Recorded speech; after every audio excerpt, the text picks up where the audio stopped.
ברוכה הבאה, ברוך הבא למצגת על עזרה ראשונה רגשית.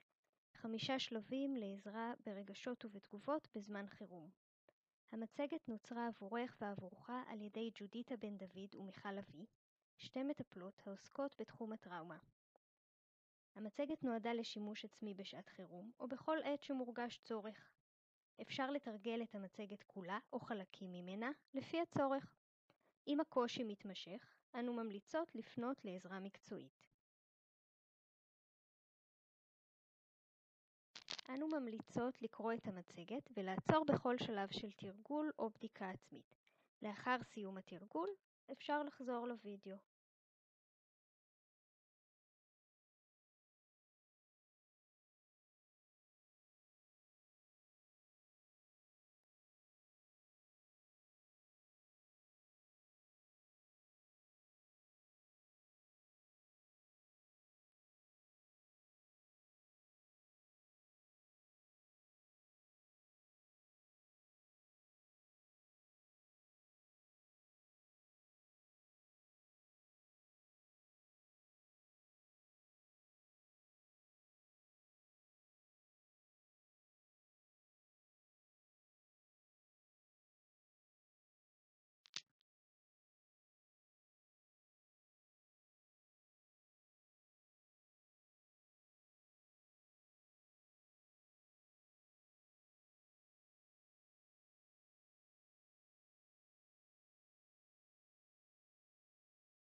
זהו תרגיל הכנה. מומלץ לעצור כעת את הוידאו, לקרוא את ההנחיות ולתרגל, ולחזור לוידאו עם סיום התרגול. לתרגיל 2 שלבים אפשר לעצור אחרי השלב הבא.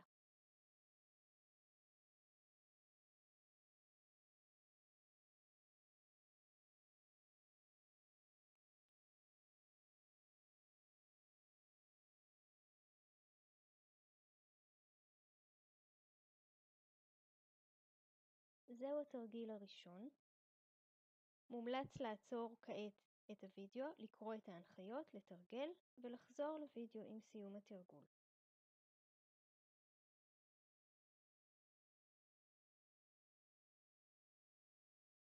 אפשר לעצור שוב את הוידאו, לתרגל אפשרויות נוספות.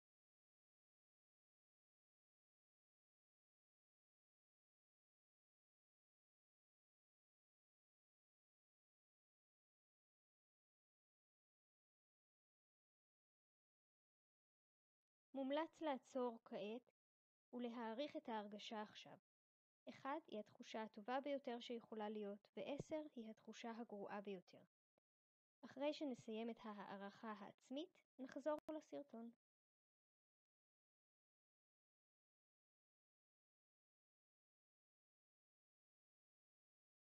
זהו התרגיל השני. מומלץ לעצור כעת, לקרוא, לתרגל ולחזור עם סיום התרגול.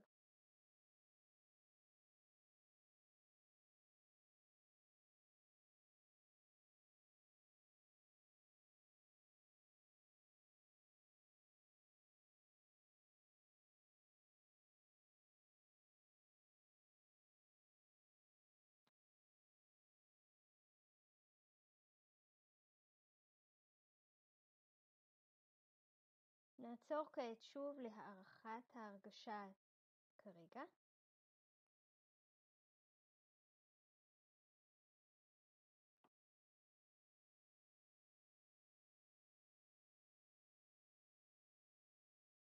רגע של השראה נועד לתת לנו תקווה להמשך הדרך. הגענו לשלב השלישי בתרגול. גם פה מומלץ לעצור, לקרוא את ההנחיות ולתרגל, ולחזור לוידאו עם סיום התרגול.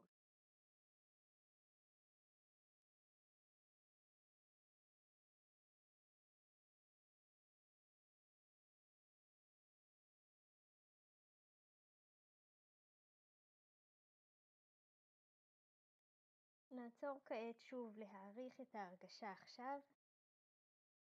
אחרי הערכה עצמית, נחזור לסרטון.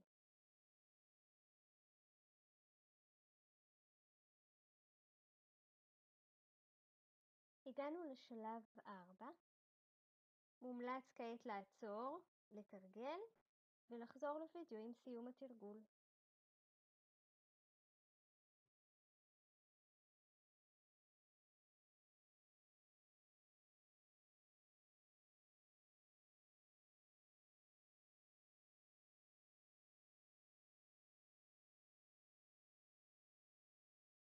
נעצור שוב כדי להעריך את התחושה כעת. אחרי הערכה, נחזור לסרטון.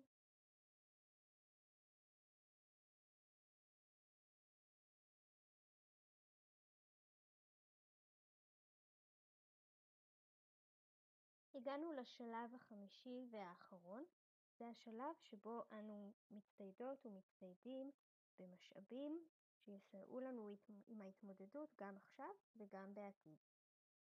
מומלץ לעצור כעת, לקרוא בעיון את ההנחיות ולנסות לתרגל. נחזור לוידאו עם סיום התרגול.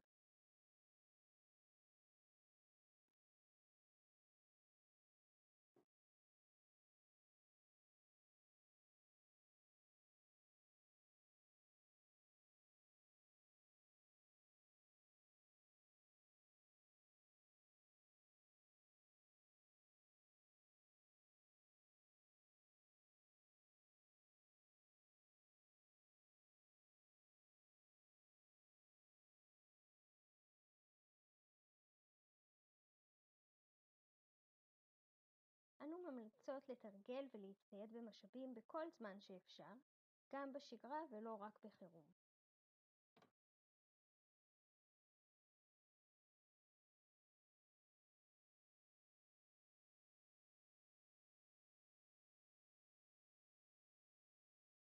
מומלץ שוב לעצור ולהעריך את ההרגשה עכשיו. אחרי הערכה עצמית, נחזור לסרטון.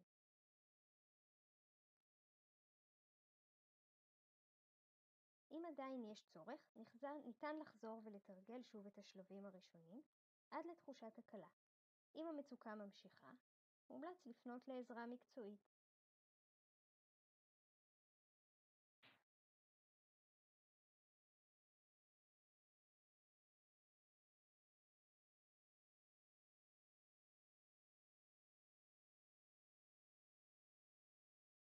ולסיום, אלו פרטי ההתקשרות שלנו, ג'ודיתה בן דוד ודוקטור מיכל אביב. נשמח לשמוע ולקרוא שאלות, תובנות ואיך היה התרגול של המצגת. אפשר לכתוב לנו במייל או להתקשר.